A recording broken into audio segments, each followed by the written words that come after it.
또 계속해서 다니엘서 11장 마지막 절을 또 연구하면서 은혜를 받도록 하겠습니다.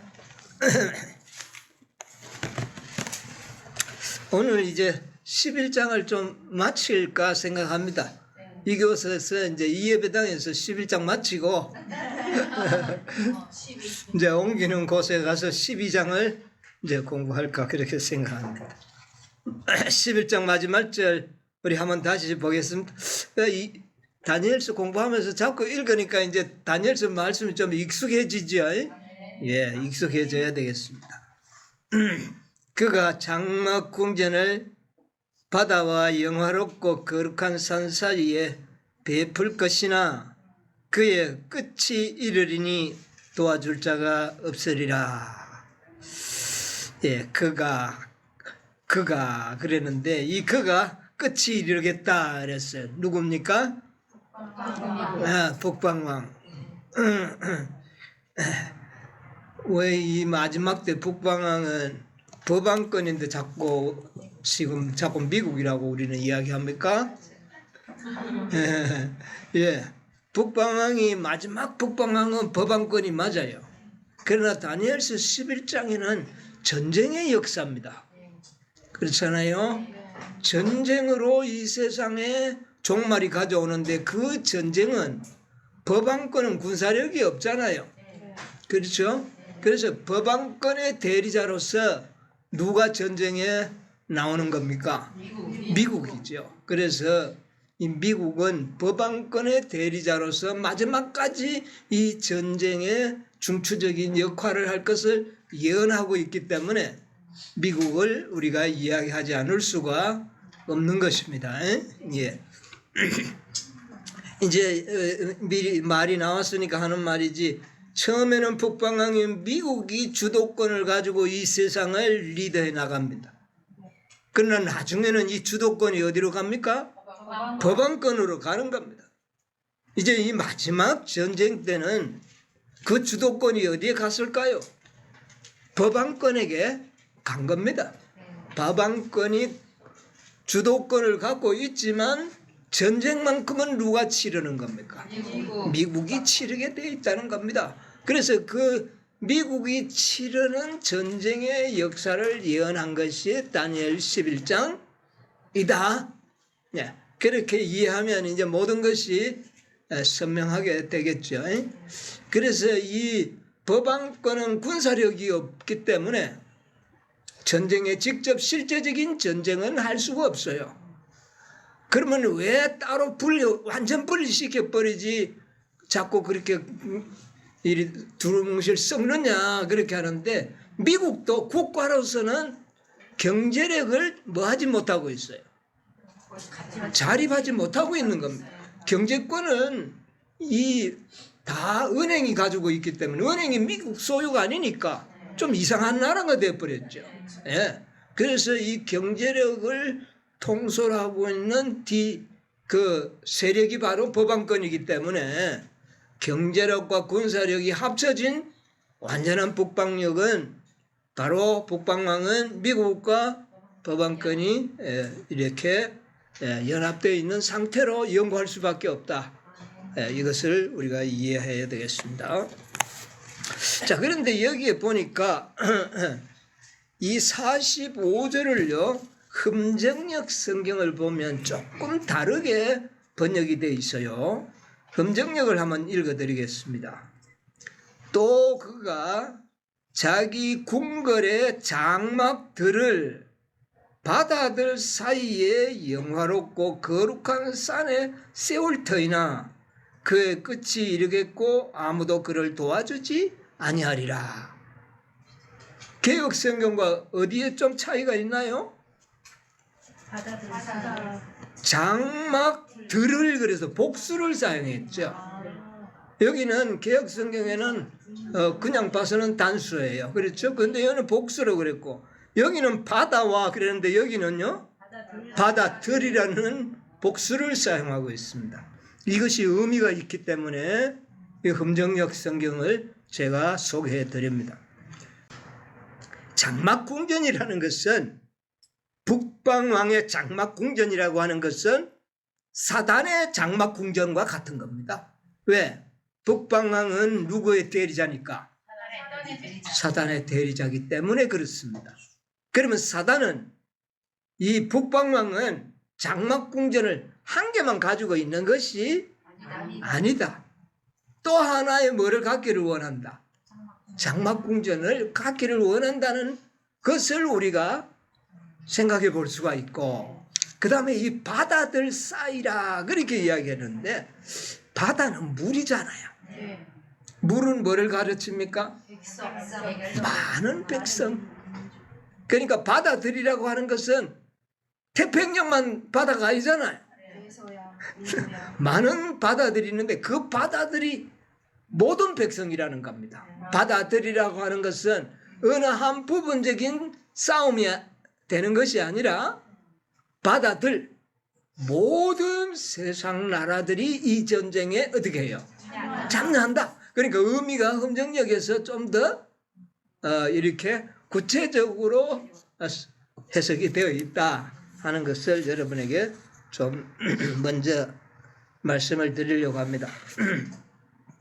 이제 이 시제가 보니까 북방왕이 영화로운 땅도 들어갔고, 그러죠? 영화로운 땅에 들어가는 것이 우리는 뭐로 지금 예언을 해석하죠?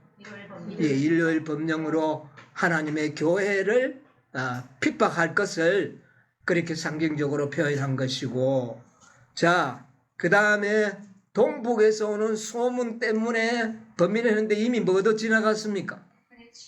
늦은 비와 큰 해침의 예언도 성취되었고, 그 다음에 마지막 북방왕의 멸망을 45절에서 이야기했기 때문에 이때는 이미 은혜의 시간도 끝나고 7장 속에 들어와서 7장 속에 전쟁이 어떤 것이 있습니까?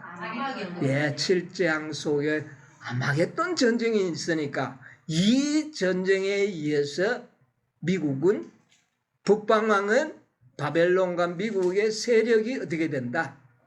꺾이고 망하게 된다. 이 예언이라는 사실을 시기적인 시제를 잘 우리가 이해할 필요가 있습니다. 그래서 거룩한 산에 세운다. 지난 우리 구례에서 제가 좀 거룩한 산이 성경에 제일 먼저 시온산이 나오잖아요. 자꾸 감난산만 나오는 게 아니니까 시온산, 모리아산이. 그래서 모리아산과 시온산은 한 성이 되었고 한 틀 안에 이렇게 구분은 되지만 하나로 설명이 되어질 수 있다. 그리고 또 성 밖에 한 산이 있는데 그 산이 감난산이다. 그러니까 이 산에 이 장막 궁전을 어떻게 하겠다? 세우겠다는 겁니다. 그때에 끝이 이르른다. 그러니까 이것이 전쟁의 시발점이요 진원지가 되어서 결과적으로 북방왕 세력이 어떻게 된다? 끊기게 된다. 이런 이제 이야기가 쫙 이렇게 스토리가 펼쳐집니다. 그래서 거룩한 산이라고 하는 이 단어를 문장을 재림교회에서 해석하시는 분들을 설명을 제가 다 읽어봐도 하나도 제가 동의해 줄 수가 없는 그런 내용들이었어요. 어떤 다니엘 주석을 기록한 유명한 목사님은 이 거룩한 산은 교회, 그러니까 시온산이 거룩한 산이니까 교회를 짓밟는 일요일 법령으로 이렇게 설명을 하려고 시도를 하셨어요. 그런데 우리가 이미 봤을 때는 일요일 법령은 어떻게 됐습니까? 많이 지나가 버렸잖아요. 지나가고 이제 이 45절 다음에는 예수님이 오시는 거 아닙니까? 그러니까 그 전에 7장 아마겟돈 전쟁까지가, 아마겟돈 전쟁이 이 지구상의 마지막 전쟁이니까 이 마지막 전쟁에 북방왕이 망할 것이 확실하니까 그 전쟁 이름이 뭐다? 아마겟돈이다. 그래서 저는 지금까지 있었던 해석을 저는 동의할 수가 없어요. 그래서 이것을 저는 실제적인 산이라고 하니까 반발하는 분들도 없지 않아 있습니다만은 어쨌든 하나님께서 우리를 이렇게 불러내 주신 것은 교회에 영향받지 말고 해석을 한번 해보라고 해서 우리를 이렇게 하지 않았나 생각합니다.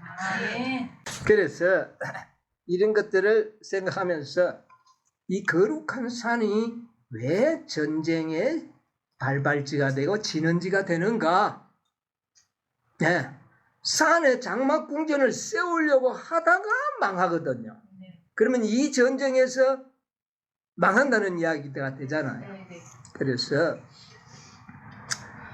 지금 자 가만 보세요.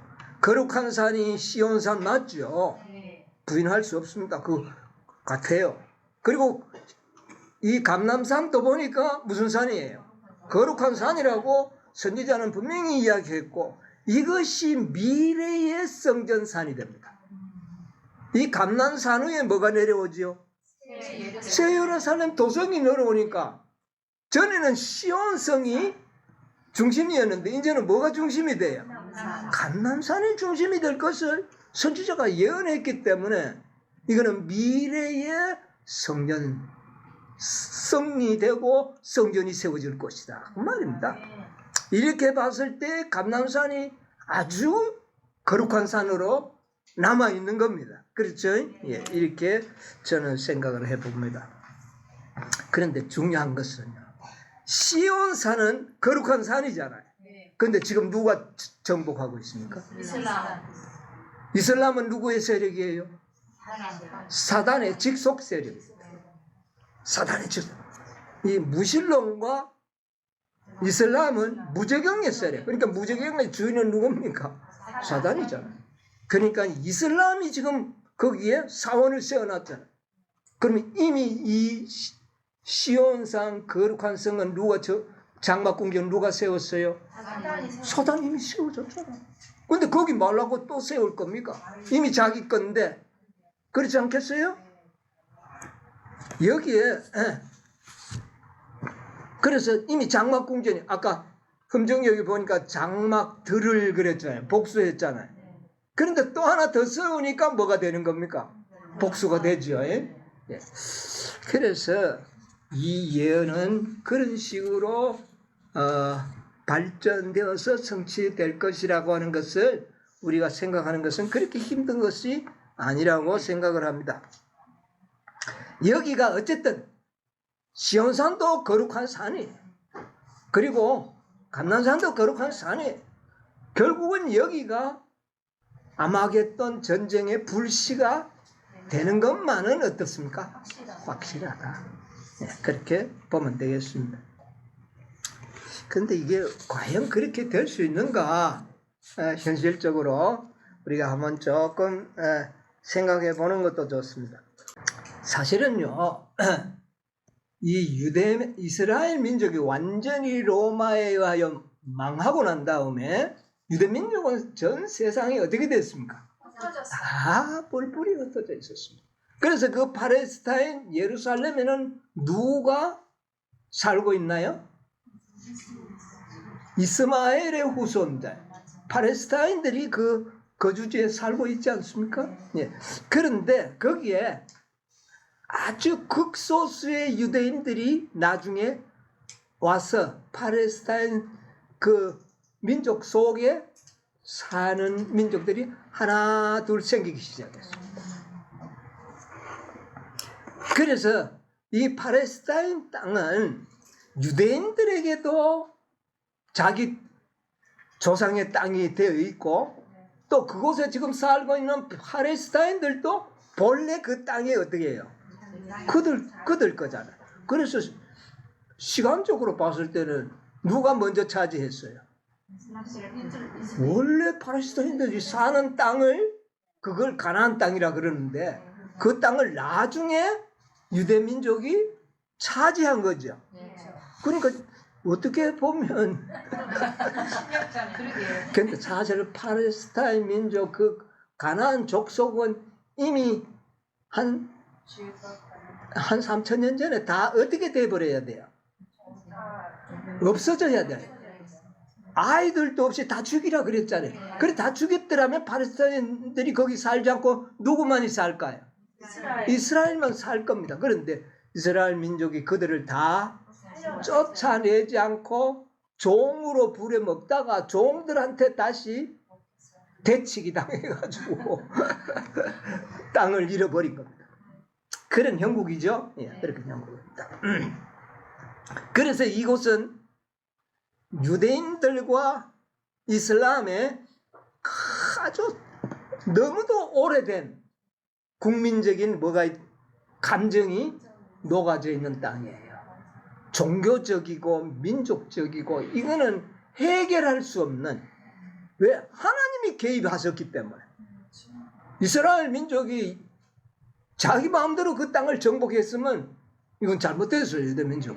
그런데 하나님께서 그 땅을 어떻게 하라? 차지하라 그랬기 때문에 유대인들에게는 하나님이 주신 땅이라고 생각하니까 이들에게도 정당성이 있고 또 이 아랍 족속들도 정당성이 있으니 이게 해결이 나겠습니까? 땅은 하나인데 둘 민족이 가지려고 하는.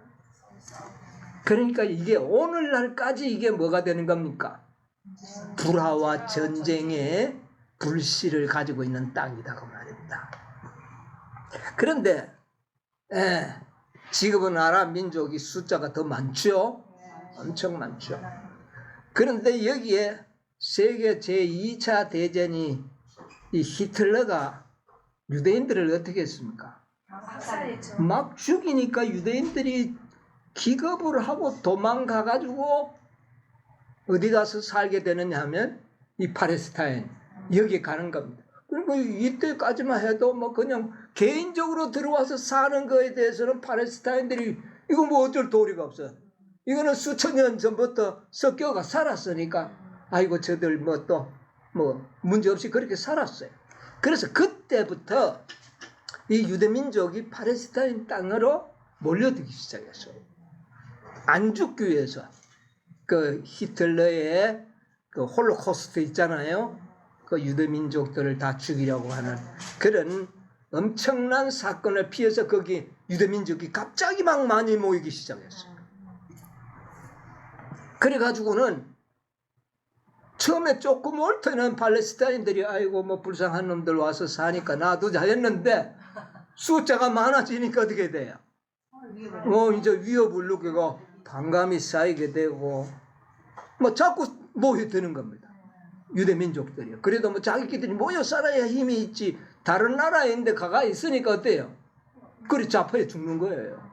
그러니까 이제 이런 사건이 생기고 그래서 이게 국제적인 문제로 비화하기 시작한 겁니다.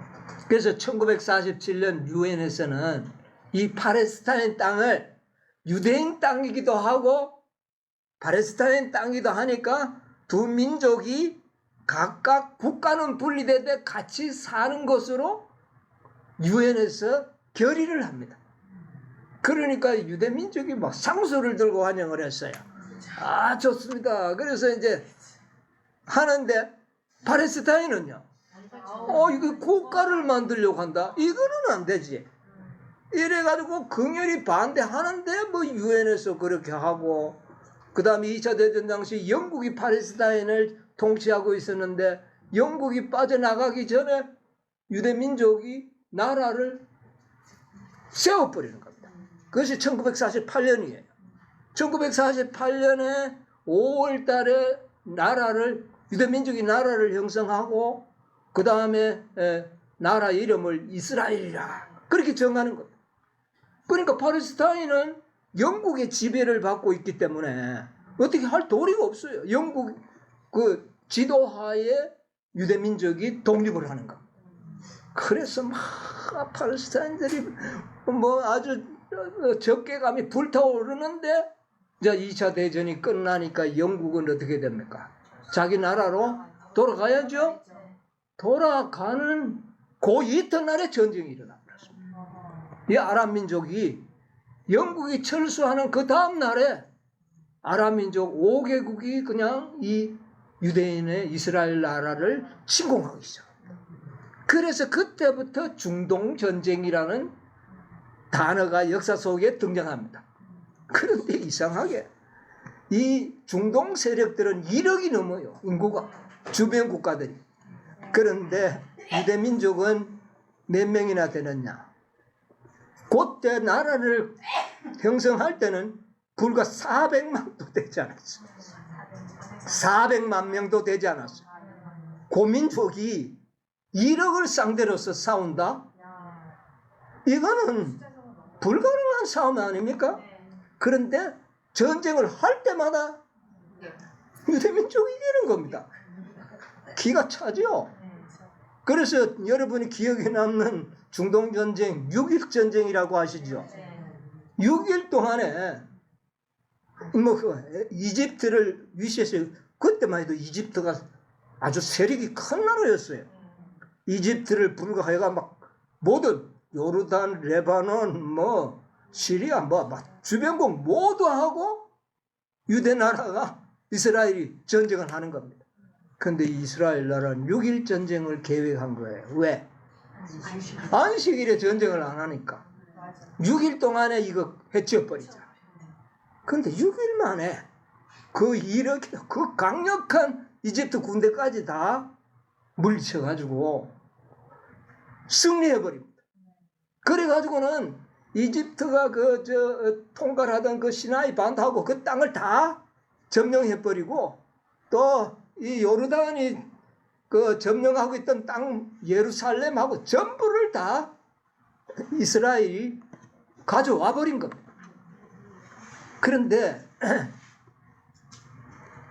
그 많은 영토를 점령해버린 상태에서 놔두면은 아람 민족이 가만히 있을까요? 전쟁이 계속 일어나겠죠.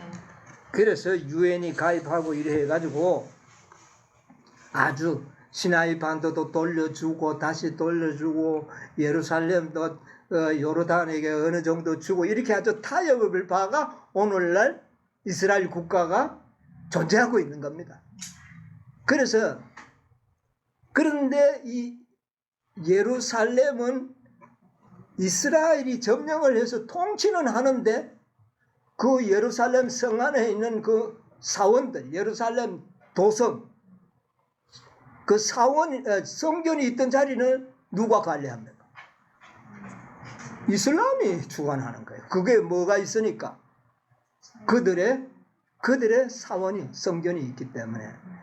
이걸 빼앗는다면 이거는 진짜 사생결단이 되니까 이스라엘이 아직까지는 그 황금돔 사원을 때려 부시지를 못하고 자기 땅 안에 지금 이슬람 사원이 버젓이 세워져 있는 겁니다.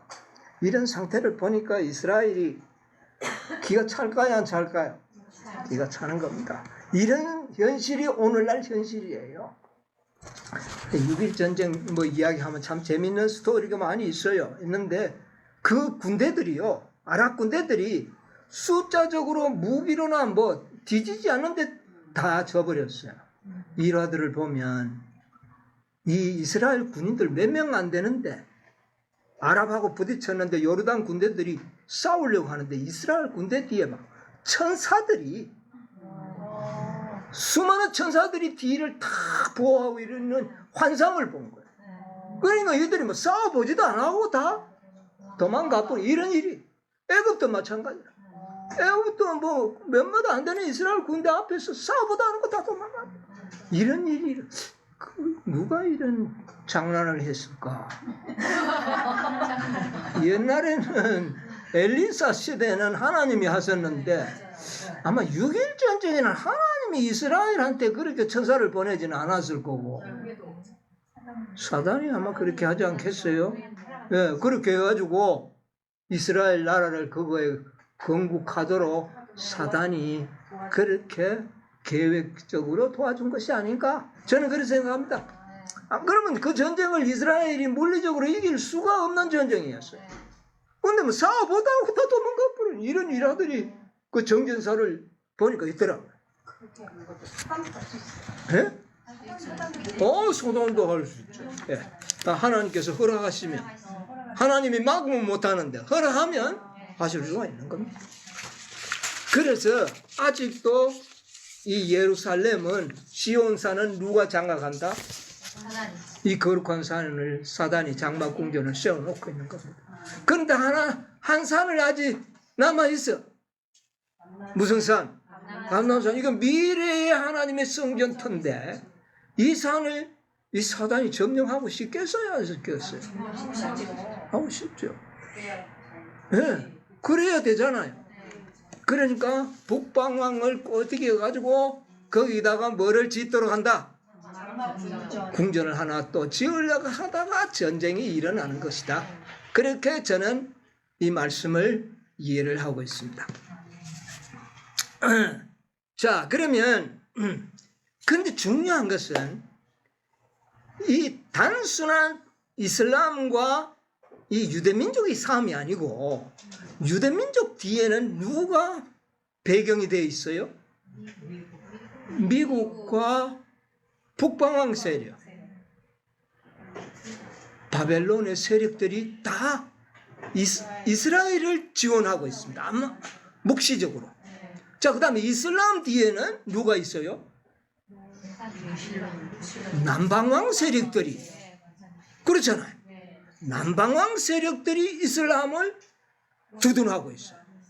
그러니까 결국 그 뭐 작은 나라들이 싸워봐야 뭐 별 것 아닌데 그 배경에는 강력한 북방왕과 남방왕이 있어서 결국 이 작은 불씨가 남방과 북방의 큰 전쟁으로 이렇게 번져지 나오는 것으로 이해할 수가 있다고 말해요. 형국이 세계가 그렇게 됐어요. 아까 보니까 바다들이 그랬잖아요.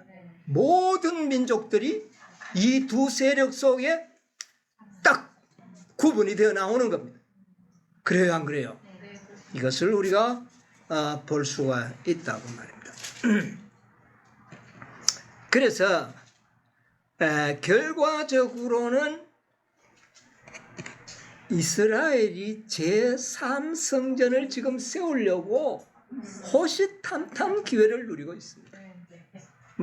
다 준비해놓고 심지어는 성전을 지으면은 제사 드릴 붉은 황소가 암염소도 다 준비해놓고 있는데 성전 세울 자리가 없는 거예요 지금.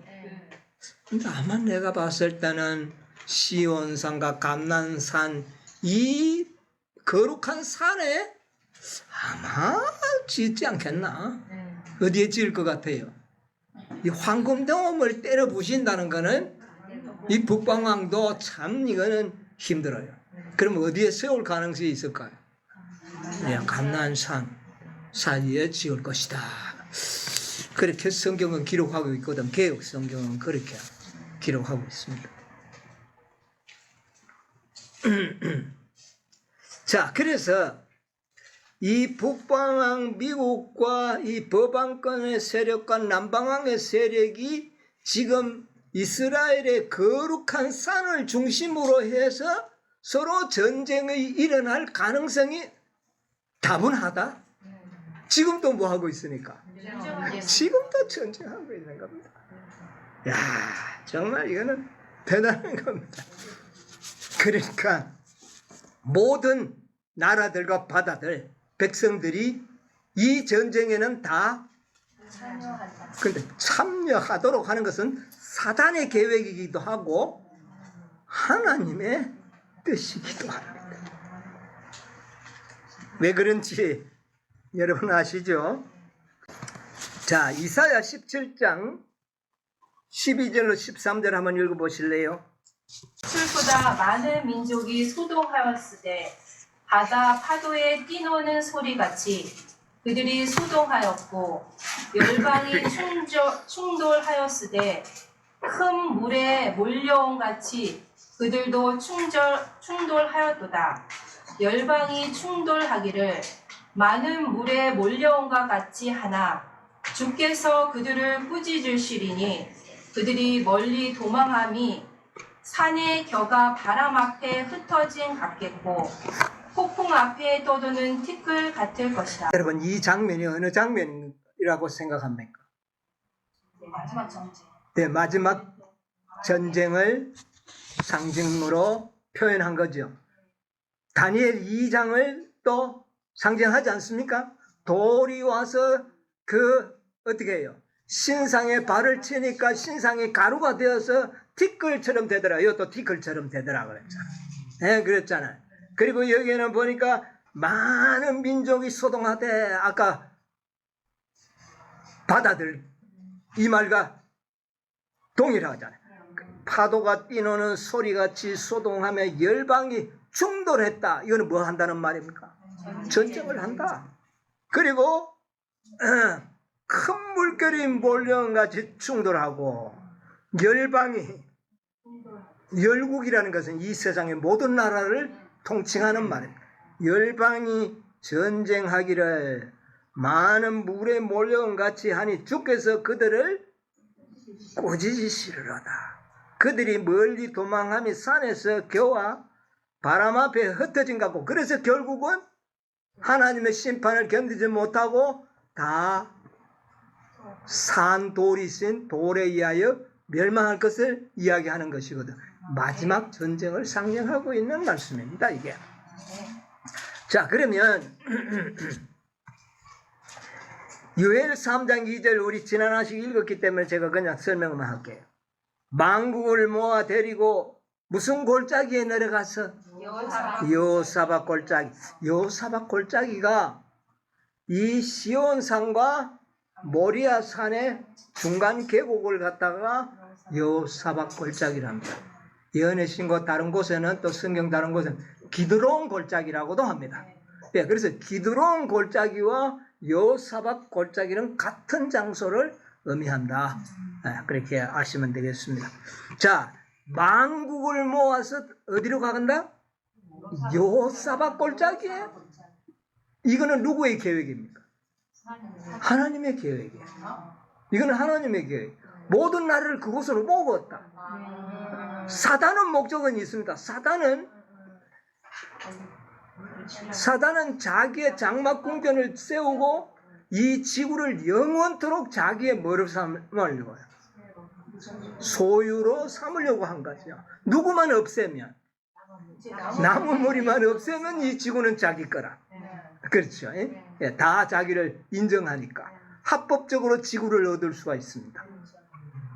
하늘은 하나님의 것이지만 땅은 인생들에게 주어졌도다. 그런데 요 작은 무리들이 사단의 통치를 아니다. 이거는 우리 땅이다. 우리 하나님 땅이고 우리 땅이다 하니까 요 작은 무리가 눈에 가시라. 요들만 없애면은 이 지구는 전부 자기를 왕으로 모시니까 합법적으로 이 지구는 자기의 것이 될 수 있는데, 예, 그래서 전쟁을 일으키는 겁니다. 그래서 아마겟돈 전쟁은 영적, 육적 전쟁이다. 그 말입니다. 예. 자, 그래서 하나님께서는 이런 자들을 이제 국문하기 위해서, 신문하기 위해서 다 어디로 모으도록 한다? 여호사밧 골짜기로 다 모이도록 한다. 그 다음에 3장, 요엘 3장 11절로 12절도 안 읽겠습니다. 여기에 열국들아 다 모일지어다 하나님이 그렇게 말씀하십니다. 그리고 열국을 동하여 여호사밧 골짜기로 올라올지어다. 내가 거기서 사방의 열국을 심판하시리로다. 마지막 심판이에요, 이게. 에? 자, 그래서 그런데 이 골짜기를 뜬금없이 기드론 골짜기라고 하면 맞는데 왜 이게 여호사밧 골짜기냐? 왜 이런 여호사밧 골짜기라고 했을까? 좀 의문점이 가지 않습니까? 자, 역대하 20장 20절로 23절 요건 한번 읽어보겠습니다. 이에 백성들이 일찍이 일어나서 두고와 들로 나가니라. 나갈 때 여호사밧이 서서 가로되 유다와 예루살렘 거민들아 내 말을 들을지어다. 너희는 너희 하나님 여호와를 신뢰하라. 그리하면 견고히 서리라. 그 선지자를 신뢰하라.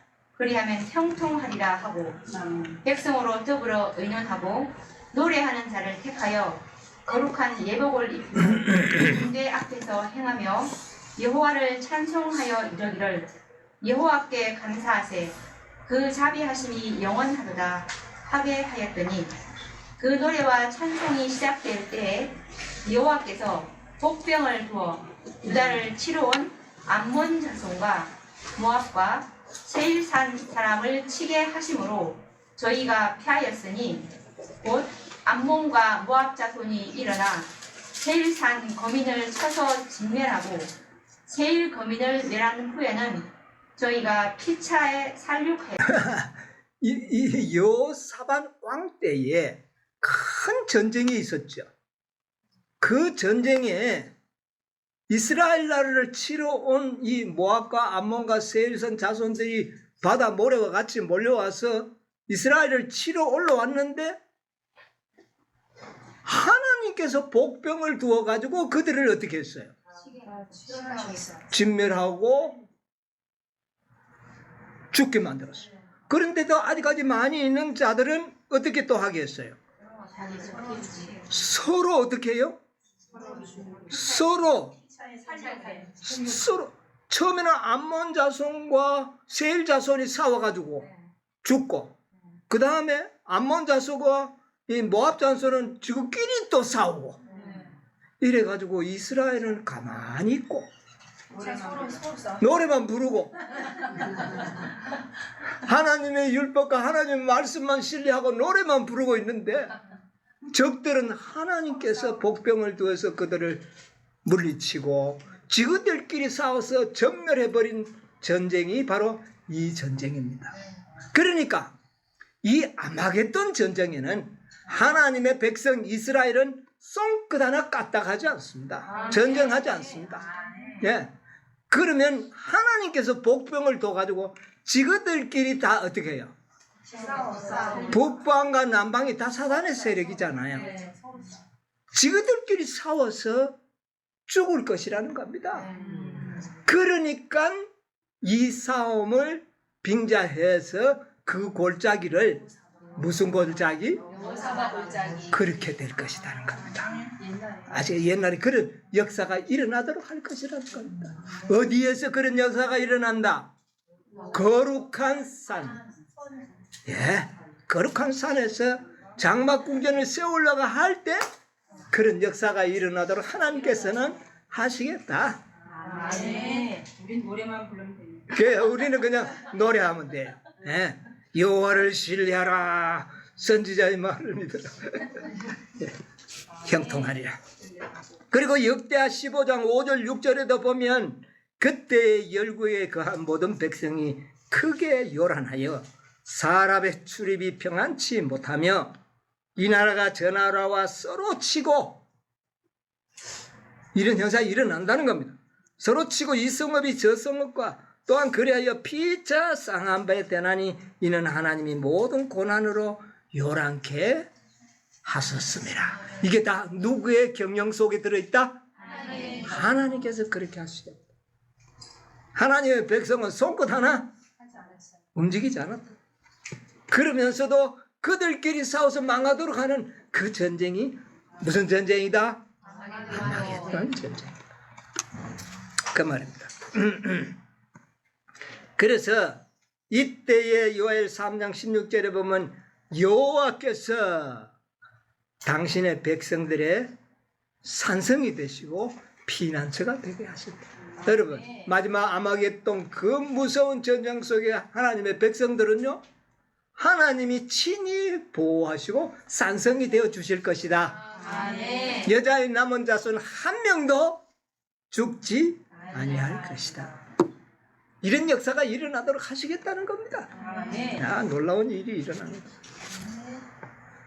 그래서 이 전쟁에 의하여 선악의 대쟁투는 끝이 나는 겁니다.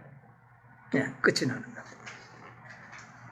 자, 하늘의 전쟁도 처음에는 율법 전쟁의 논쟁으로 시작하였지만 마지막에는 용과 미가엘이 폭력을, 누가 전쟁을 걸어왔어요?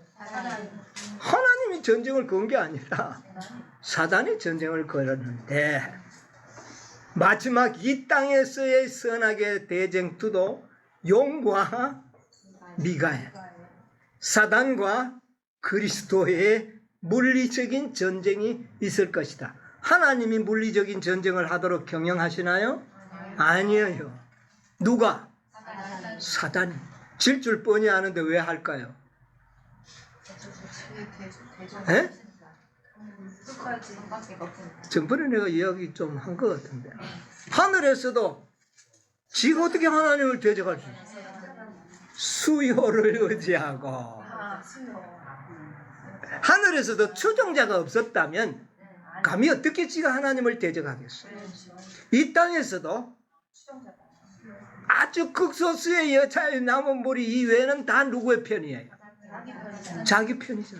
그러니까 한번 해보자. 뭐 결과를 뭐 혹시 바뀔 수도 있으니까 해보자. 이렇게 되는 겁니다. 아시겠어요? 예. 이런 일은 또 반복이 된다는 겁니다. 하늘에서와 동일하게 반복된다. 6,000년 동안 율법 싸움 했잖아요. 진리와 오류의 싸움이 했잖아요. 그런데 최후의 마지막에는 아마겟돈 전쟁을 통하여 하나님을 직접 대적할 것이다. 누가? 사단이. 화이트서 마태복음 27장 15절로 26절에 주석을 한번 읽어보겠습니다. 선택의 문제. 선택의 문제. 예수께서 지상에 계실 때 사단은 백성들을 이끌어서 하나님의 아들을 거절하게 하고 그 품성이 이 세상 신인 사단을 대표하는 바라바를 택하게 하였다. 주 예수 그리스도는 사단이 이 세상 왕국을 찬탈한 사실을 두고서 싸우게 되었다. 쟁투는 아직 끝나지 않았다. 시간의 끝에 가까이 이름에 따라 싸움은 더욱 치열해진다. 우리 주 예수 그리스도의 재림이 가까워짐에 따라 사단의 대리자들은 바로 밑에서부터 동요된다. 사단이 사람으로 나타날 뿐 아니라 예수 그리스도인 체하고 나타날. 예, 거기까지 보겠습니다. 여러분, 사단은 지금은 사단의 인간의 모습으로 나타나서 직접 사람들을 미혹하고 제압하도록 하는 일을 하나님은 허락하지 않으십니다. 왜냐하면 우리가 그것을 감당할 아직 안 되기 때문에 그렇습니다. 그런데 이때는 사단이 누구의 모습으로 나타난다? 사람의 모습. 아주 영웅적인 모습으로 나타날 겁니다. 모든 사람들이 추앙할 수 있는 그런 아주 위대한 영웅의 모습으로 나타나서 자기가 이 세상의 왕으로 아마 인정을 받을 겁니다. 왜? 사람들이 다 그를 추앙할까요? 안 할까요? 다 하죠. 그 일이 허용될 것을 이미 예언의 신에 기록하고 있습니다. 자, 그러면 이 아마겟돈 전쟁에는 과연 예수님이 참여할 수 있는가? 자, 보세요. 계시록 19장 11절로 14절에 보면 예수님은 뭐를 타고 오시는 분으로 나타납니까?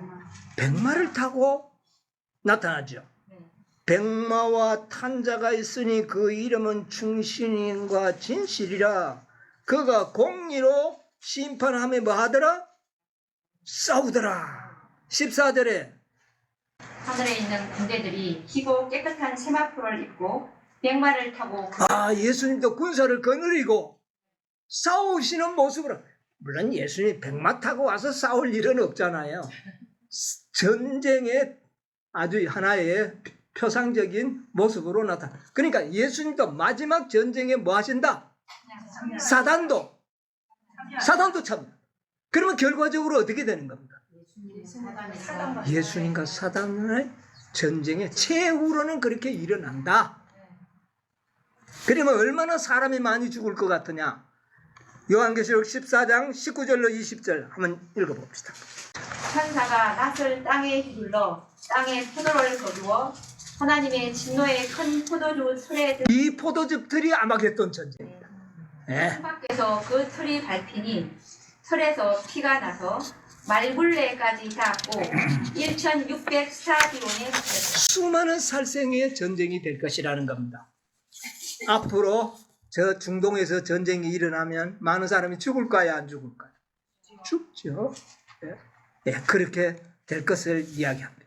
그 다음에 계시록 18장 20절로 거기에 보면은 바벨론이 무거운 맷돌을 바다에 던져 빠뜨리오는 것처럼 바벨론은 어떻게 될 것이다? 다시는 보이다. 바벨론도 뭐 할 것이다? 멸망할 것이다. 그러니까 여기에는 법왕권을 이야기하는 거예요.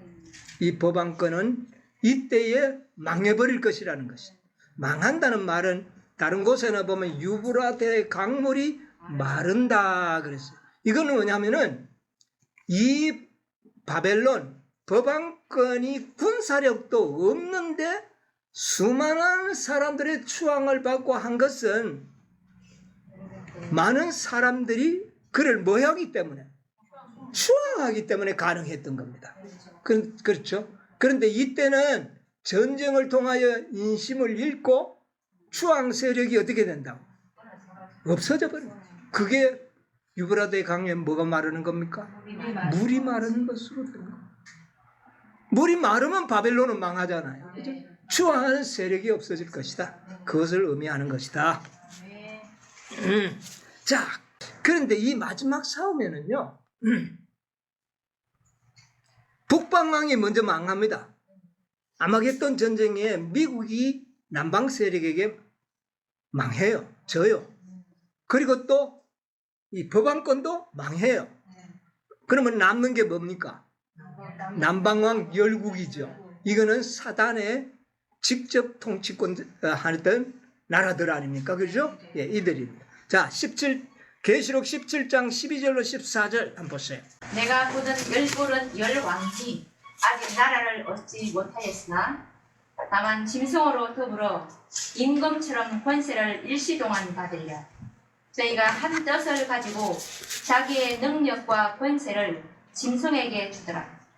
저희가 어린 양으로 더불어 싸우려니와 어린 양은 만주의 주시오 만왕의 왕이시므로 저희를 이기실 터이요 또 그와 함께 있는 자들 곧 부르심을 입고 빼내심을 얻고 진실한 자들은 이기리로다. 자, 이제 요 장면은 뭐냐면은 북방왕이 망하고 난 다음에 아주 짧은 기간을 예언하는 겁니다. 자, 북방왕이 망하고 법왕권 세력이 약화되고 난 다음에 이 세상에 남아있는 자들은 누구밖에 없어요? 열왕, 무신론자들, 남방왕들만 존재하게 될 겁니다. 자, 그런데 이 열왕은 뭐라 그랬어요? 나라를 한 번도 얻은 적이 없다. 이 지상의 패권을 한 번도 누려본 적이 없어요. 세력은 강하지만 누구 때문에? 북방왕인데 늘 쫄려서 살았기 때문에 한 번도 나라를 얻지 못하였으나 다만 짐승, 이 짐승은 무슨 짐승인지 아세요? 17장에 나오는 붉은빛 지성이에요. 이것은 사단을 의미합니다. 그러니까 다만 짐승으로 사단과 더불어 임금처럼 잠시 권세를 받으리라. 남방왕이 잠시 세상의 통수권 인류굴자가 된단 말이에요. 지금은 안 돼요. 북방왕이 있기 때문에. 요거 될 아주 짧은 순간이 있을 것이다. 그런데 이 열국들이 보세요. 13절. 저희가 한 뜻을 가지고 이 열국들이 뜻을 모아요. 자기의 능력과 권세를 사람의 모습으로 나타난 사단에게 주더라. 여러분 이렇게 될 겁니다. 예, 여덟째 왕에게 주는 거예요. 그래서 이 열왕들이 그때 살아남은 열왕들이 짐승에게 사단 붉은빛 짐승에게 당신이 다 하십시오. 이래서 사단이 왕이 되는 겁니다. 주동자가 되어서 왜 열왕들이 준다고 그랬어요. 그들 세력들은 그런 것들 아닙니까, 그죠? 네. 그런데 저희가 이제 붉은빛 짐승과 열왕들의 저희가 복수입니다. 이제 저희가 누구와 더불어? 누구와 싸운다고? 결과적으로는 사단과 열국들, 불신 세력들은 어린 양으로 더불어 싸우려니와 어린 양은 만주의 주여 만왕의 왕이심으로 저들을 어떻게 해요? 이기실 당연하죠. 근데 왜 이들이 싸우는가? 자, 보세요.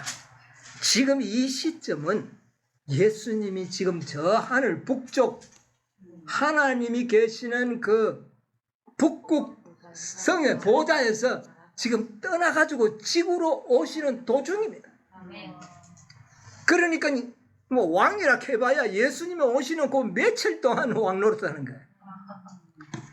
잘 들으세요. 이거 참 재미있는 겁니다. 북쪽 보좌에서 떠나서 동쪽으로 향하여 방향을 싹 틀 때는 그 수많은 천사들의 무리들이 남방왕들의 레이더에 잡힐까요? 안 잡힐까요? 하나님은 보라고 오시는 거니까 다 보도록 합니다. 제 이름은 절대로 숨기지 않아요. 모든 자가 볼 것이라 그랬거든요. 그러니까 레이더를 먼저 잡힐 거 아닙니까? 그러면 사탄과 남방왕들이 어떻게 할까요? 외계인이 우리 지구를 침범해 온다. 저들을 막아야 된다. 이래 되면 공상소설 같지만 실세가 될 겁니다. 위에서 외계인 얘기가 많이. 그래서 우주 군대가 조직되어 있잖아요. 미국도 우주 군대가 있고 중국도 우주 군대가 있고 우리 한국도 우주 부대가 있습니다. 이것은 앞으로 외계인들을 대상으로 싸울 것을 예상하고 있는 부대들이에요. 자, 천사들의 무리가 그리스도와 함께 동쪽으로 싹 틀리면 레이더에 잡히면 저 중국이나 러시아나 뭐 모든 나라에서 전부 미사일을 동쪽으로 쫙 맞춰가지고 미국의 그 스텔기 전투기 있죠. 스텔기 전투기가 그냥 전부 대기하고 있고 이런 현상이 일어날까요? 안 일어날까요? 일어나. 왜? 사단이 어린 양과 직접 뭐 한다? 싸운다고 그렇게 돼요. 싸우는 겁니다. 말씀대로 되는 거예요. 하늘에서도 폭력으로 전쟁이 일어났던 것처럼 이 세상의 멸망과 사단의 멸망도 폭력적인 전쟁에 의하여 끝이 나는 겁니다. 그래서 그것이 눈에 보일 때 미사일을 쏘면서 직접 사단과 열국들이 어린 양을 향하여 미사일을 발사할 것이라고 나는 확신합니다. 그러니까 어린 양과 싸우려니와. 그런데 그 무기가 하나님 앞에 소용이 있을까요? 그 미사일보다도 수천 배 더 강력한 하나님의 영광과 그리스도의 영광의 그 빛이 그들에게 발사할 때 그들이 감당할 수 있나요? 그 영광을 보고 그들이 다 어떻게 한다? 각종 왕들이 다 어디에 들어가서 산과 바위에 우리에게 떨어져서 보좌에 앉으시에 낮춰서 우리를 뭐하게 해달라? 가려달라. 그 빛을 가리고 영광을 가려달라. 그들은 한 번도 뭐 제대로 싸워 볼 수나 있겠습니까? 어린 양이 이기실 터이요. 그래서 그들은 다 어떻게 됩니까? 끝나게 되는, 그들은 다 망하게 될 거예요. 제가 무슨 공상소설을 하는 것이야. 그러나 성경적으로 보면 틀림없습니다. 그리스도는 만주의 주요 만왕의 왕이심으로 저희를 이기실 터이요. 그와 함께 있는 자들도 부르심을 입고 빼내심을 입은 신실한 자들도 14만 4천인들도 승리자가 될 것이다. 이 지구의 역사의 마지막이 전쟁으로서 이렇게 끝나는 거예요. 자, 이래서 이제 하늘의 천사들이 이 땅에 예수님과 같이 오잖아요. 그러면 이 사단을 어린 양과 싸우려고 했던 저 하늘에서부터 이 지구 6천년 역사의 반역의 주동자가 누굽니까? 사단이죠. 자, 계시록 20장 1절로 3절 한번 보세요. 또 내가 보매 천사가 무적행 열쇠와 큰 쇠사슬을 그 손에 가지고 하늘로서 내려와서 용을 잡으니 곧 옛 뱀이요 마귀요 사단이라 잡아 1000년 동안 결박하여. 예, 여기 보니까 자, 전쟁에서 승리하신 우리 예수님께서는 어떻게 하겠다고요? 천사를 보내가 사단을 어떻게 하겠다? 결박해가 어디에 보내겠다? 무저경에 딱 가다버리겠다. 그러면 전쟁 끝나는 거 아닙니까? 1000년 후에 잠시 풀어서 집행심판을 하고 영원한 멸망으로 사단은 들어가게 되는 겁니다. 이게 선악의 대쟁투의 종결입니다. 여러분, 제가 오늘 공상소설 이야기한 게 아닙니다. 전부 모든 제가 한 말씀에는 성경과 증언의 말씀으로 다 증거가 되어 있습니다. 이렇게 해서 사단의 통치 6000년이 어떻게 됩니까? 끝나게 되는 겁니다. 사단의 통치는 끝납니다. 이제 하나님께서 돌나라를 세울 것이고 망하지 않는 나라, 영원토록 망하지 않고 영광스러운 나라를 세울 것이라는 거죠. 이게 아마겟돈 전쟁의 결과입니다. 네.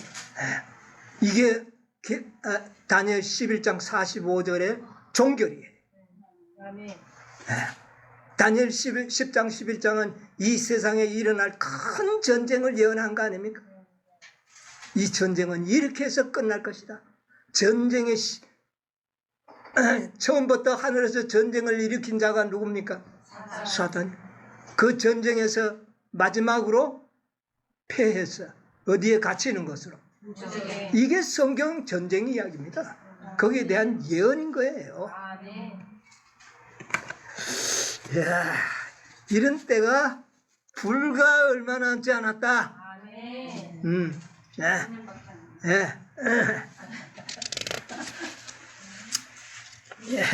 육천의 통치가 이제 거의 끝날 때가 되고 사단은 차곡차곡 자기의 계획을 북방왕을 통하여 행할 것이고 하나님께서도 그렇게 하도록 허락하셔서 요 사박골짜기에 다 모아서 심판하실 겁니다. 거기서 멸망하실 것입니다. 자, 다니엘 11장 45절 11장 연구를 오늘로 마치도록 하겠습니다. 뭐 더 공부할 거 있습니까? 전쟁 끝났잖아요. 이제 전쟁 끝났으니까 11장 끝나고 이제 12장 이제 다음 하시기부터 이것은 다니엘의 부록과 같은 거예요. 좀 마무리 연구하고 다니엘 연구를 마치도록 하겠습니다. 아무쪼록 큰 날의 승리자의 그 영광스러운 특권에 우리 다 참여하는 저와 여러분이 되시기를 간절히 바랍니다.